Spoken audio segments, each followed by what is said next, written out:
Seguimos con la segunda de esta serie de Teórica 6, perdón.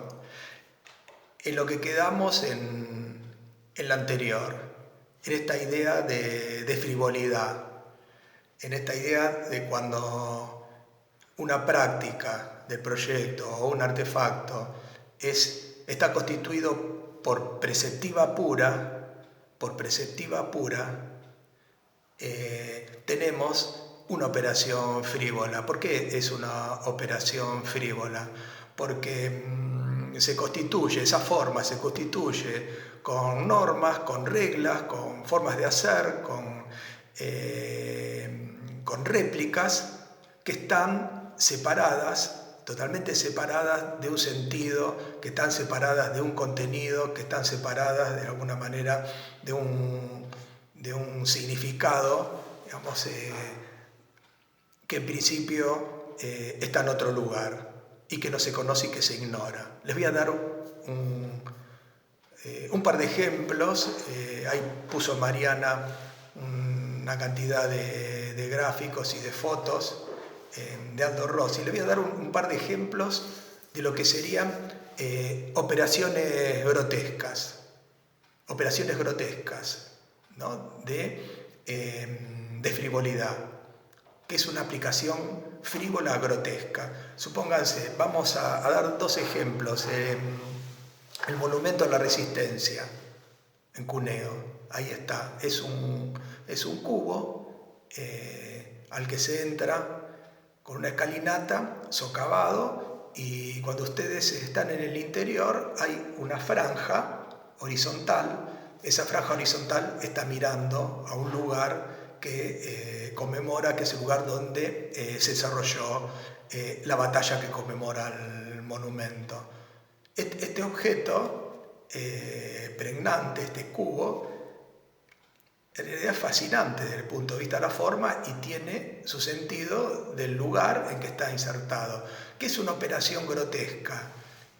Frívola y grotesca. Es agarrar ese artefacto, ese objeto, así tal cual como está, y ponerlo, qué sé yo, en el medio de la pampa o en el conurbano bonaerense o donde quiera. Eso es una operación grotesca. Otra, que es una obra, que es el Teatro del Mundo. El Teatro del Mundo de Aldo Rossi, que es un proyecto, digamos, que conmemora a los antiguos teatros venecianos flotantes. Es una obra hermosa. Realmente es una obra, es un artefacto muy, muy hermoso. Ahora, ¿qué sería una operación grotesca de frivolidad? Bueno, agarrar ese artefacto con esa síntesis, con esa pregnancia de formas, con esos elementos que aluden al entorno veneciano, pero sobre todo esa característica tipológica que tiene que ver con los antiguos, como decía recién, teatros venecianos. Agarrar ese objeto y, replicarlo en el Río de la Plata.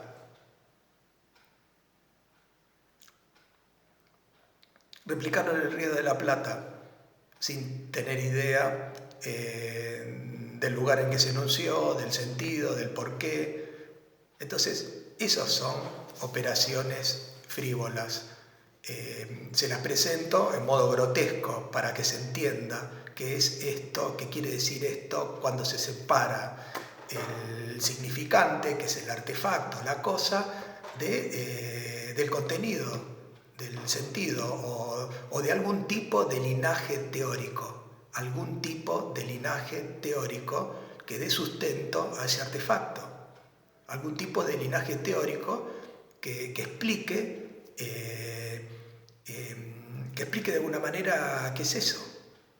Entonces, ese es el movimiento, de alguna manera, que van a tener que hacer ustedes. Es un movimiento inverso. Ustedes van a partir de la preceptiva, van a partir del mundo de estas prácticas que ustedes llevaron adelante como estudiantes en distintos talleres, y van a tratar de descubrir de indagar algún linaje teórico que dé sentido a eso.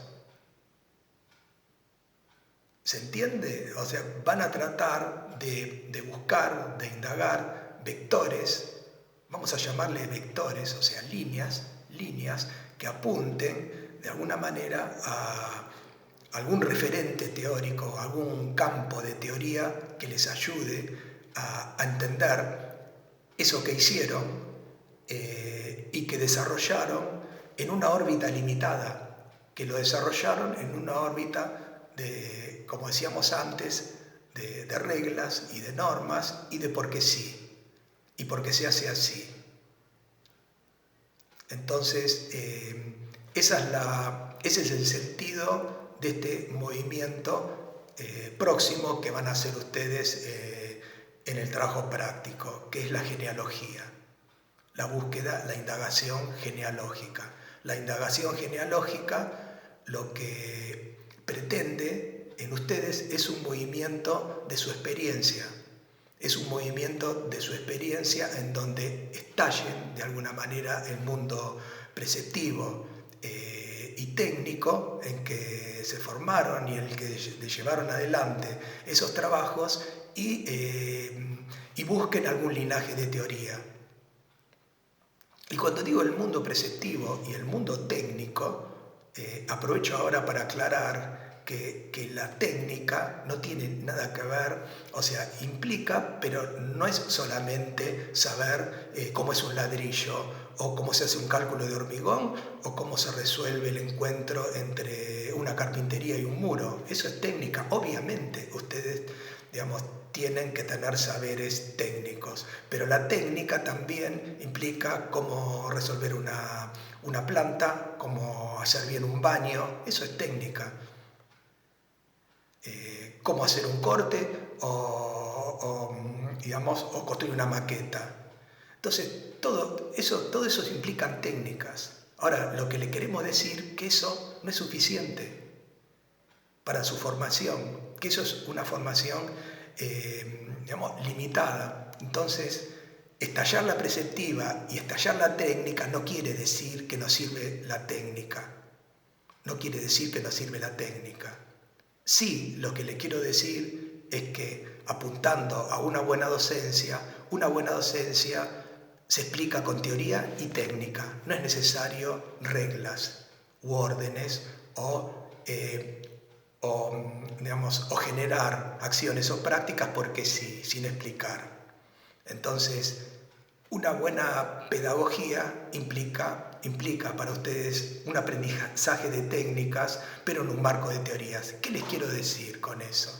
Si en diseño hay uno de ustedes que le interesa proyectar como Frank Gehry, y una cosa es resolver una planta o un modo de proyectar como Frank Gehry, sin conocer su teoría, a saber, a formar parte, a integrar ese marco de conocimientos de Frank Gehry. Entonces sí, es un ejercicio.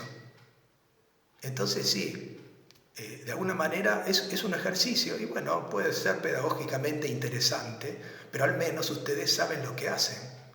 Pueden proyectar como Louis Kahn, pero para eso es interesante elevarse sobre esa idea de los cubitos girados, agarrados por la esquina, articulados por la esquina, y entender un poco, bueno, cómo veía, cómo entendía y cómo comprendía la arquitectura y el universo de teoría y de filosofía de Louis Kahn.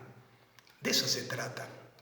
De eso, ese es el punto que nos interesa en este momento en el que se encuentran ustedes. Es, hacer un movimiento, un salto en su cabeza y en su experiencia del mundo de la técnica y del mundo de la preceptiva en el que se han desenvuelto, intentar estallar esto y poder incorporar la dimensión de la teoría.